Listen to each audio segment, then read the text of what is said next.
fun to do bad things, to drive into a car.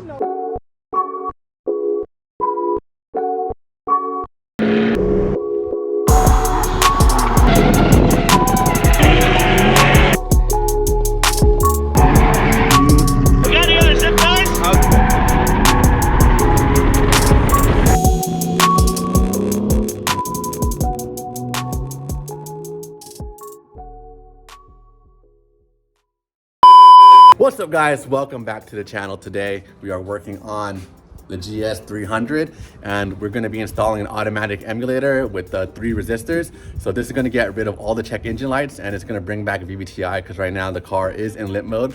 It doesn't have VVTi and there's a bunch of code. So this is only for a 98 to 2000 GS300 as well as a 2001 IS300 because they have different wiring. The ECUs were different. So if you have those years cars, this should work for you. If you have 2001 or newer GS300 or a 2002 and plus IS300, this is not for you. This is only for 2001 IS300 and pre 2001 GS300, so 98 to 2000. I'm not gonna lie, this is gonna be really tricky, so if you follow my instructions, hopefully it's super easy. But if you look at the wiring diagram,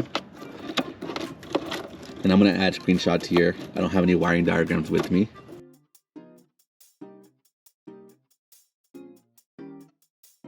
So it's in order from E7, E6, E5, E4, E3, E2.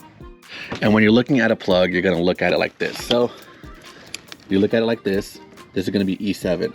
If you look at the wiring diagram that I'm gonna post right here,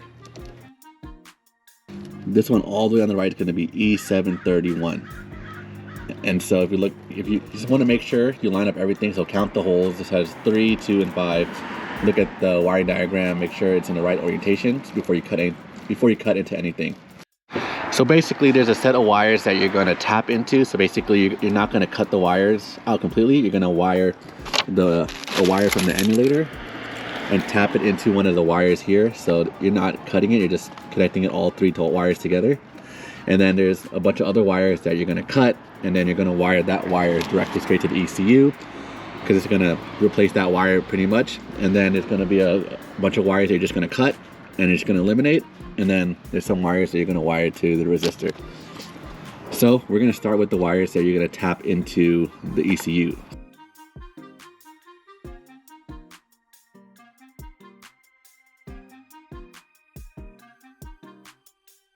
First wire you're going to tap into is E3 pin 16. So if you're looking at it, pin 16 is this one right here at the very end. That is the red and black wire right here, and we're going to tap into it with the red wire in here. All right, and there you have it. I have my first tap. You can see I'm using one of these splice clips. I forgot what they're called, but yeah, tapped into right there 16, which is that black one right there. Tapped into red one. So next one is, so basically I'll be working from the wires from top to bottom, red all the way down to blue. So they're labeled 1, 2, 3. So red is 1, black is 2, yellow is 3, yellow is 3. So we're going that way. So next wire is in black to E617, which is right here. This corner one right there, which is this brown one right there. So next, I'm gonna show you guys how I'm pretty much looking at it. Next is white, the yellow, I mean, not the yellow. Next is white, you can see the white wire. That goes to E723. So this is pin E7. This is my phone, E7 right there. Trying to focus where 23 is. 23 is the second one from the bottom from the left. So pretty much right there. That's 23. Let's make sure it's right. So let's count, there's 5 on the left, 2 in the middle, 3 in the right. So that's pin 7. That's right. Same orientation. Everything's good. 23 is right there. So we'll just focus. Well, it won't focus, I guess. Probably because of the glare, but 23 is that second one right there. It's going to splice into there. All right, so those are the 3 wires that you're going to tap into. Next up are wires that we're going to need to cut, and the first wire that we're going to cut is E416. So E416 is 7, 6, 5, 4. This is this one right here. look at the wiring diagram. And the first wire that you're going to cut is E416. So basically just cutting it. You're not really doing anything else, you're just cutting it. So E416 is the pin right under that little slit right there. That's E416, and you're just going to cut it. I would tape it out of the way so it doesn't touch anything. But yeah, cut that wire. So I'll just have that whole list of wires you need to cut. I'm not going to show you all the pins because that's going to take forever in this video. But here are all the pins that you need to cut, and then we'll move on to the next one.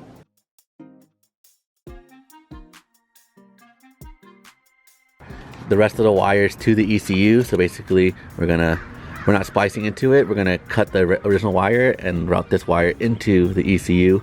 So we're gonna start in order that we left off in. So first one's gonna be yellow 3, and that's gonna connect to E6 pin 21.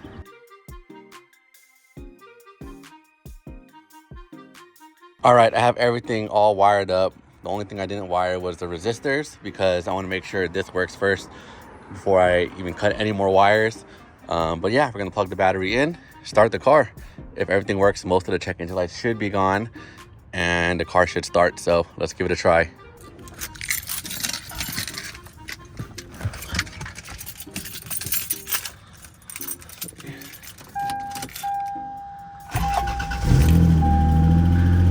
Oh shit, it started. It works.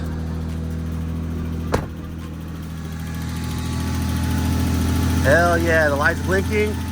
That means it's working. All right, so you can tell it's working. So right now, you can see how it's blinking. You can see how it's blinking slower than before. When the car was on, it was blinking really fast. So it blinks to the pattern of the RPMs.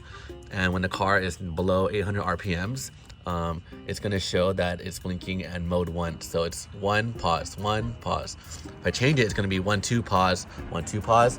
So let's change it to, I'm gonna put it to mode 5 for now because my friend told me that's the best mode, that's the fastest mode. All right, so I just clicked it once, now it's in mode 2. You can see it's blinking 1, 2, pause, 1, 2, pause.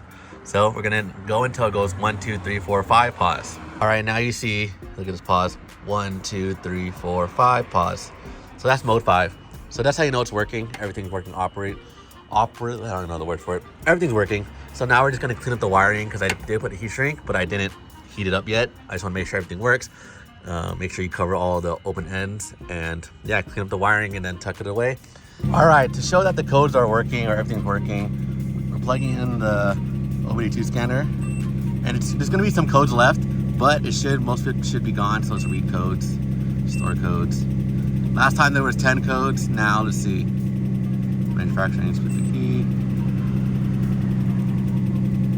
Don't mind the ticking noise. My engine sucks right now with the car. I think Toyota, it's not Lexus. Toyota, enter.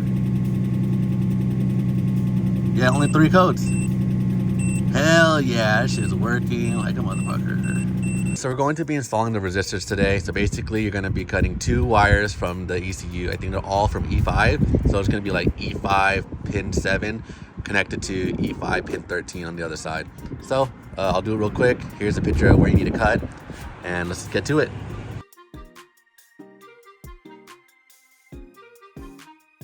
You can see I have the resistors wired. You can see it comes out from one wire, goes to the resistor, and comes out this way. And the reason I made it so long is because this gets real hot, so you're supposed to mount it to a heat sink. So I'm gonna mount it somewhere a little bit more remote because it's gonna melt the plastic if it's inside the ECU box. All right, I have the resistors all wired up, so I'll clean it up later. I just wanna test it out, make sure it works. So we're gonna start the car right now. And will you look at that? No check engine light. Yeah! That means I did it right. Car is running.